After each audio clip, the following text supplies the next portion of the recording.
Hello to all my little champs, welcome back to my channel पढ़ो और मौज करो। आज हम डिस्कस करेंगे chapter number 3, food, health and hygiene. You are what you eat, which means that if you eat healthy or nutritious food, you will be healthy and happy. It means that अगर आप healthy चीज़ें खाओगे, vegetables, fruits, green leafy vegetables, healthy चीज़ें खाओगे तो आपकी body जो है फिट रहेगी। और अगर आप जंक फूड खाओगे, है ना, जैसे पिज़्ज़ा, बर्गर, अनहेल्दी चीज़ें खाओगे तो आपकी बॉडी बहुत वीक हो जाएगी और आप दुखी हो जाओगे, राइट। आपको कोई भी डिजीज़ लग सकती है। अब हम डिस्कस करते हैं next topic, health. The term health refers to the state of complete physical mental well being. It means that any person who is physically fit and mentally sound is considered to be healthy. तो health का मतलब क्या होता है?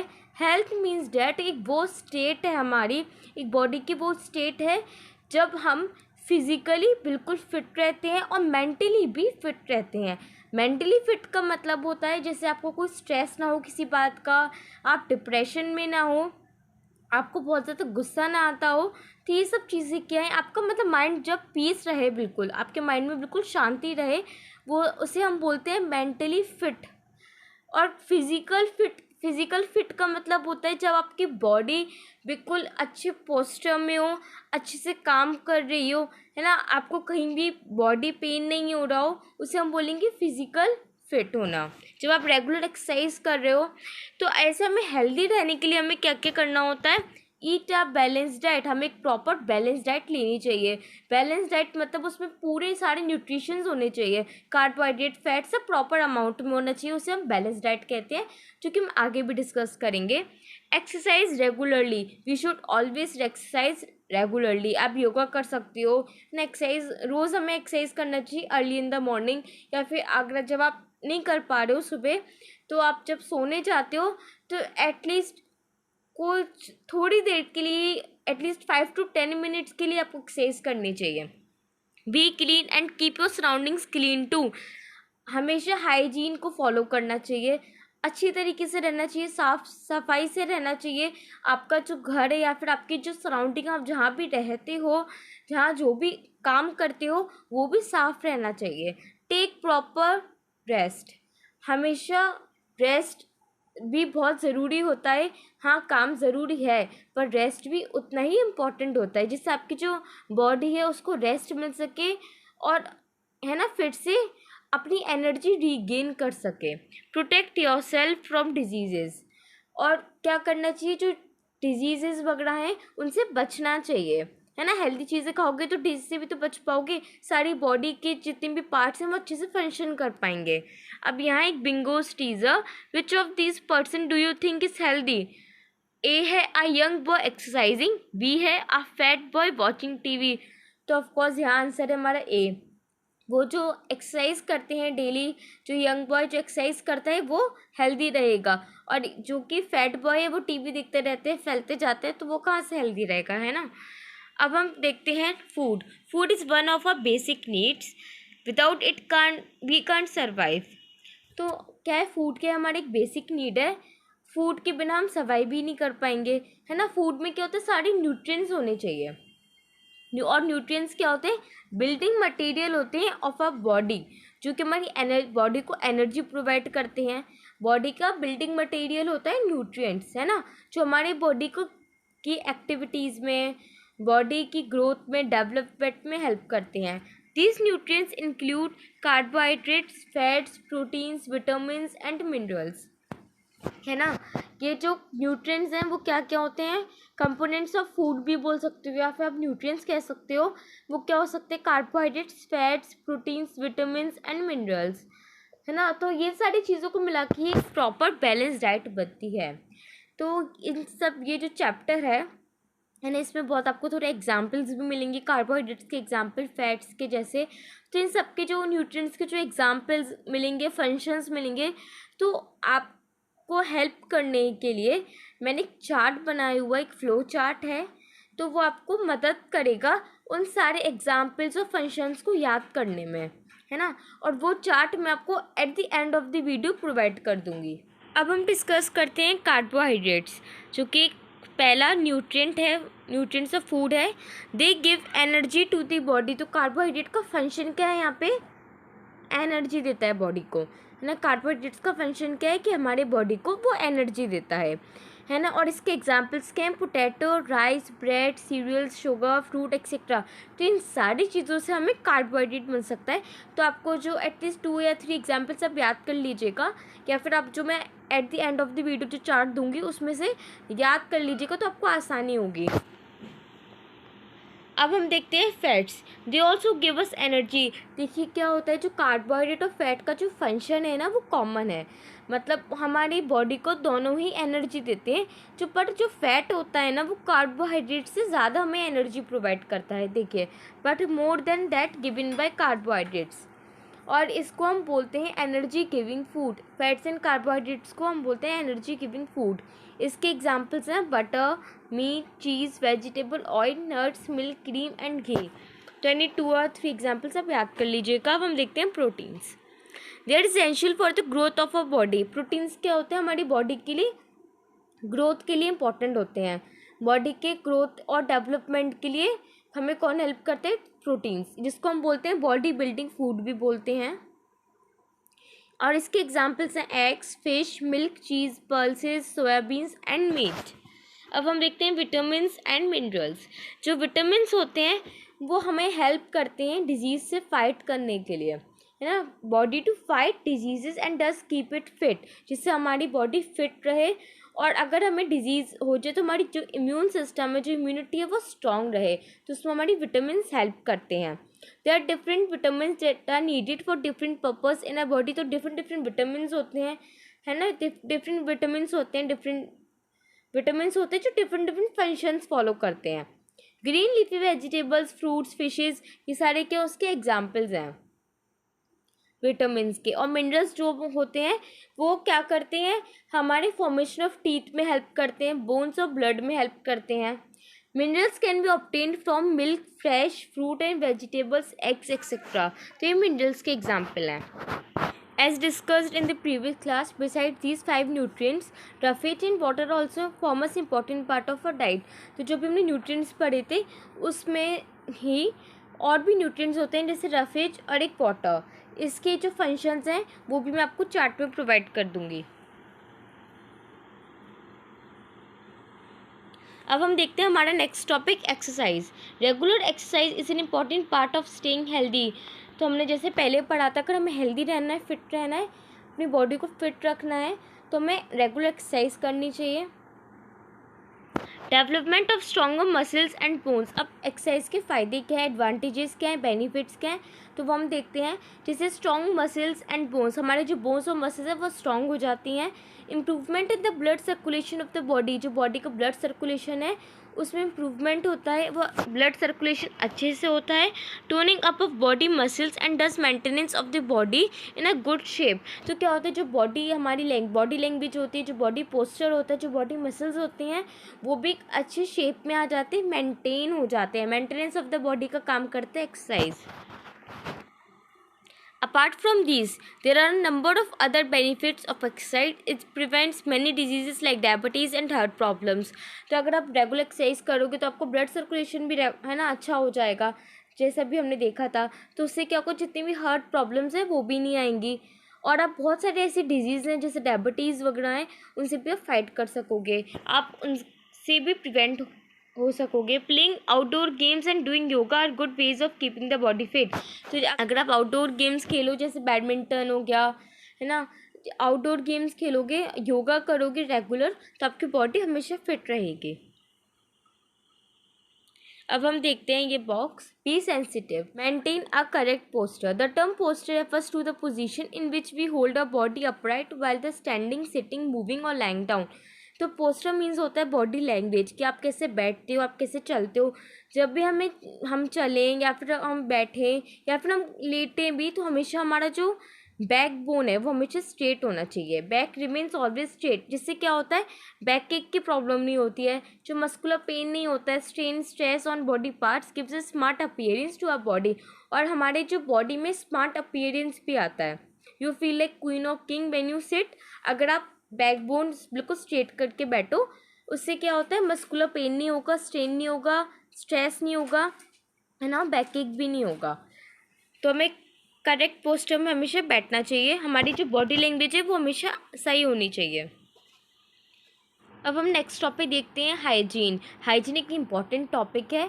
देखो hygiene क्या होता है, हमारी बॉडी है ना, अपनी बॉडी को क्लीन रखने के लिए, अपने सराउंडिंग्स को क्लीन रखने के लिए, आप जो भी काम कर रहे हो, है ना, कोई भी काम कर रहे हो, जहाँ भी रह रहे हो, घर पे, आपको हमेशा हाइजीन मेंटेन करनी ही चाहिए, है ना, जिससे क्या होगा हमारी जो जो हम डिजीज़ जो है डिजीज़ से दूर रह पाएंगे, है ना।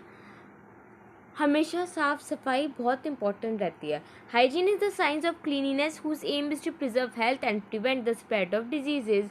तो एक हेल्दी लाइफ के लिए हाइजीन रखना बहुत इंपॉर्टेंट है, हर जगह साफ सफाई रखना बहुत ज़रूरी है। It is an essential component of healthy living, एक एसेंशियल कंपोनेंट, एक नेसेसरी पार्ट है हमारी हेल्दी लिविंग का। No one likes to be close to a person who stinks and is dirty.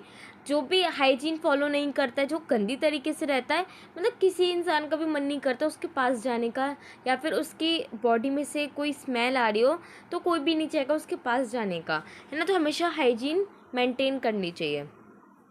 It is important to adopt hygiene practices and promote hygiene in community, school and other places। आप जहाँ भी जाए, आप school में रहो, आप घर पे रहो, कहीं भी जाओ, अपने ट्यूशन वगैरह कहीं भी जाओ, तो उसमें क्या हाइजीन हमेशा मेंटेन करनी चाहिए। हमेशा अपने प्रॉपर हैंड वॉश करना चाहिए with soap. Wash your hands with soap water before eating food और टचिंग एनी फूड आइटम। जब भी आप खाने के लिए बैठो, है ना, उससे पहले हमेशा हमें हैंड वॉश करना चाहिए with soap. Similarly wash your hands properly after going to the toilet, playing with the pet. अगर आपके घर में कोई पेट है या बाहर भी आप कोई एनिमल से खेल रहे हो तो उसे टच कर रहे हो, तो उसके बाद आपको क्या करना चाहिए, हमेशा अपने हैंड्स को वॉश करना चाहिए। Washing hands with soap and water removes dirt and germs present on your hand. उससे क्या होगा कि हमारे जो हैंड्स हैं वो क्या होगा, जब आप वॉश करोगे, हैंड वॉश करोगे, तो उससे क्या होगा, जितनी भी डर्ट है, जितनी भी गंदगी है, वो हमारे हाथ से निकल जाएगी। Taking a bath daily, this removes the dust and sweat present on your body. तो क्या होता है, बॉडी में बहुत ही डस्ट लग जाती है और कुछ स्वेट जम जाती है, तो उसके लिए हमें क्या करना चाहिए, रोज़ बात करना चाहिए, रोज़ नहाना चाहिए। Moreover it makes you feel fresh, और आपको वो फ्रेश भी रखता है, हेल्दी रखता है, और आपको एक अच्छी एनर्जी प्रोवाइड करता है। Dry your towel in the sun after bathing and get it wash twice a week. और जो आपकी टॉवल है जो आप यूज़ करते हो नहाने के लिए, उसको आप हमेशा धूप में सुखाना चाहिए, है ना, in the sunlight, and after bathing and get it wash twice a week. और एक हफ्ते में कम से कम 2 बार तो उसको वॉश कर लेना चाहिए। Brush your teeth at least twice a day. Brushing your teeth removes the food particle that are stuck in between the teeth. जब भी आप खाना खाते हो तो क्या होता है, फूड जो है फूड पार्टिकल स्टक हो जाता है हमारी टीथ में, तो हमें हमेशा अपने टीथ को ब्रश करना चाहिए, है ना, एटलीस्ट ट्वाइस अ डे।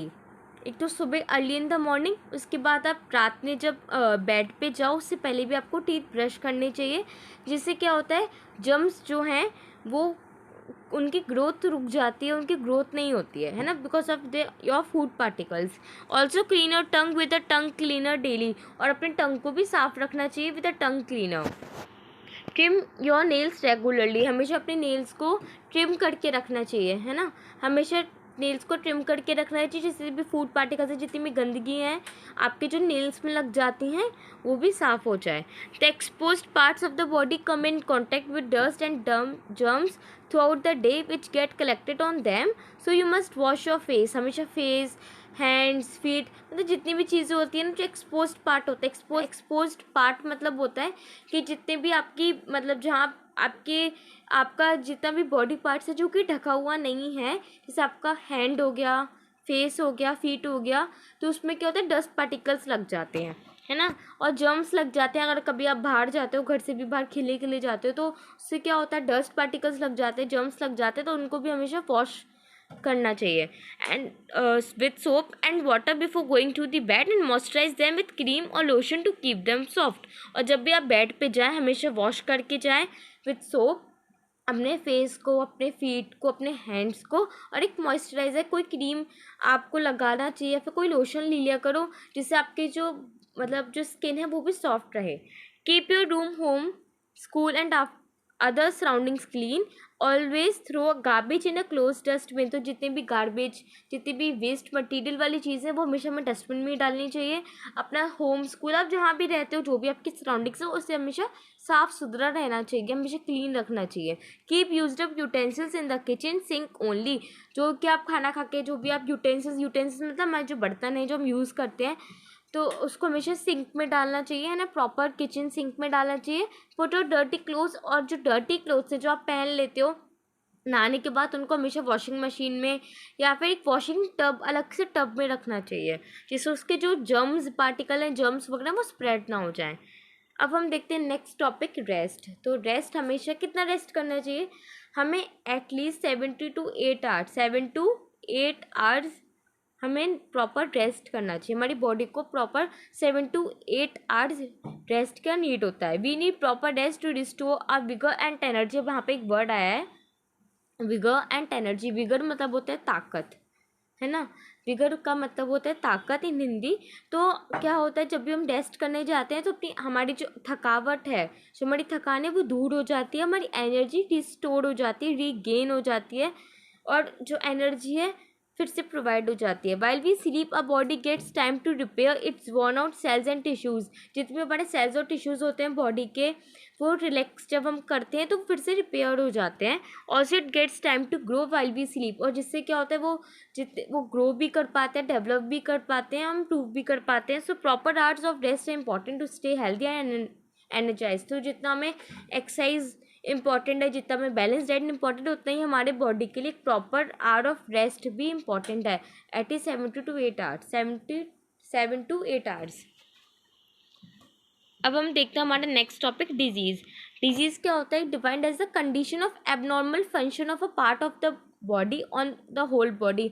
कभी क्या होता है, बॉडी का कोई पार्ट है ना, कोई बॉडी का कोई पार्ट है, पर होल बॉडी क्या होता है, एबनॉर्मल फंक्शन करने लग जाती है, जिसका जो फंक्शन होता है वो एबनॉर्मल कंडीशंस हो जाते हैं, उसको हम डिजीज़ बोलते हैं। There are different reasons for occurrence of disease. तो डिजीज़ है उसके बहुत सारे रीजंस हो सकते हैं। अगर ना आपकी बॉडी में किसी चीज़ की डेफिशिएंसी मतलब शॉर्टेज होना, किसी चीज़ की कमी होना, किसी भी न्यूट्रिएंट की, of some nutrients in diet और impairment of normal functioning of a body part. अगर आपका कोई भी बॉडी पार्ट नॉर्मल फंक्शन नहीं कर रहा है, या फिर किसी चीज़ के बॉडी मतलब किसी भी चीज़ की डेफिशिएंसी, किसी भी चीज़ का शॉर्टेज अपनी बॉडी में हो गया, किसी भी न्यूट्रिएंट का, फिर जैसे फॉर एग्जांपल भी दिया यहाँ पे, goitre occurs due to deficiency of iodine in diet. अगर आपकी डाइट में, अगर आपकी बैलेंस डाइट में आयोडीन नहीं मिलता है ना, तो उस समय क्या गोइटर हो जाता है।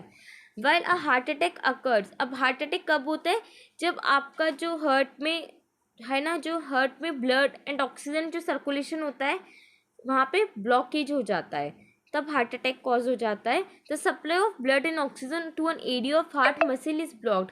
जब जो ब्लड और ऑक्सीजन है ना, सर्कुलेशन प्रॉपर नहीं हो पाता है, जो हार्ट की जो मसल्स हैं वहाँ ब्लॉकेजेस हो जाती हैं, तब हमारा हार्ट अटैक हो जाता है।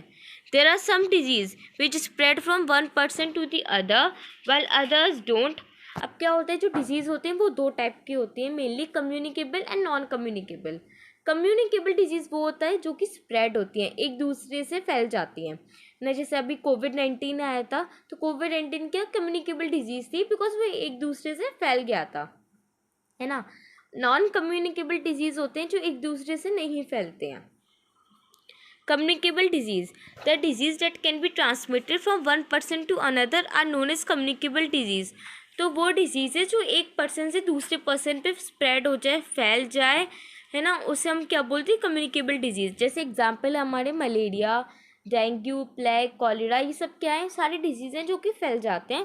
These disease are spread by germs. ये क्या जर्म से हो सकते हैं, या फिर इन्फेक्टेड फूड से हो सकते हैं ना, वाटर, एयर, इंसेक्ट बाइट और direct contact with infected person, या आप किसी के डायरेक्ट कॉन्टेक्ट में आ गए हो, जैसे कोविड-19 में क्या था, एक दूसरे को टच होना भी अलाउड नहीं था। अगर किसी को कोविड-19 है तो वो क्या कम्युनिकेबल डिजीज़ थी। आप अगर वो डिजीज़ है पर्सन, आप उसको टच भी नहीं कर सकते हो, ना तो उसके फूड आइटम्स को या फिर कोई भी मटेरियल वो जो यूज़ कर रहा है ना, फूड से भी हो सकता है, या फिर कभी कभी मैं आपको बताऊँ, कभी कभी क्या होता है, जो हॉस्पिटल में जो इंजेक्शंस जो वो मतलब लगाते हैं ना, उन इंजेक्शन से भी हो सकता है। तो ये सब के कम्युनिकेबल डिजीजेज हैं। तभी कहते हैं ना, एक इंजेक्शन अगर पर पेशेंट ही यूज़ होता है ना, उसको रीयूज़ आप नहीं कर सकते हो। अगर आप यूज़ करोगे तो कम्युनिकेबल डिजीज़ होने के चांसेस होते हैं। The best way to prevent communicable disease is to ensure proper hygiene of a body, food, water and surroundings. तो सब दिक्कतों का बस एक ही सोल्यूशन है यहाँ पे, क्या अपना पूरे बॉडी और सराउंडिंग्स का हाइजीन फॉलो करें, हमेशा साफ तरीके से रहें, क्लीनिनेस में रहें। अब हम देखते हैं नॉन कम्युनिकेबल डिजीज़, वो डिजीज़ेस जो कि नहीं फैलती हैं। इसका एग्जांपल भी है, जैसे anaemia, cancer, scurvy, rickets, beri, तो सारे डिजीज़ के एग्जांपल्स हैं जो कि एक दूसरे में स्प्रेड नहीं होता है, ट्रांसमिट नहीं होता है from one person to another. Transmit मतलब ट्रांसफर होना, है ना। एक डिजीज़ जो है दूसरी डिजीज़ में ट्रांसफ़र, दूसरे पेशेंट में ट्रांसफ़र नहीं होती है वो disease. In fact many of this disease occur due to deficiency of nutrients. तो ये भी बहुत सारे डेफिशिएंसी की वजह से हो सकता है ना।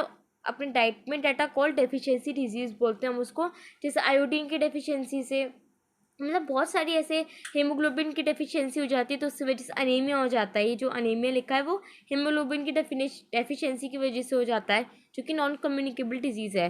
Non communicable disease are the result of unhealthy lifestyle और they may be present at birth.